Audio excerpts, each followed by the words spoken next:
पनीरची भाजी बनवूयात. पनीर भाजीसाठी लागणारं साहित्य बघूया. हे पनीर घेतलं आहे मी, फ्रेश पनीर आहे हे. थोडे काजू घेतलेले आहेत, कोथिंबीर, अद्रक, लसूण, कांदा आणि टोमॅटो. कांदा, टोमॅटो, लसूण याची आपण पेस्ट बनवून घेऊया. आणि कांदा टोमॅटो छान तेलामध्ये थोडं हे करून घ्या, नंतर पेस्ट बनवा. झाला की लगेच टोमॅटो टाका, थोडे काजू टाका.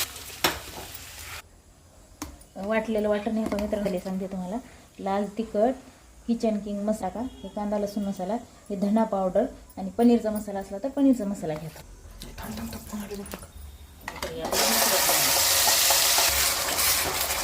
बघा मित्रांनो की तेल सुटेपर्यंत तर असा मसाला तळून घ्या. फ्रेश मसाले घेतले त्याच्यामध्ये तुम्ही थोडी दुधाची साय घाला, फ्रेश दुधाची साय घाला. पनीर असं छान मी कट करून घेतलं आहे.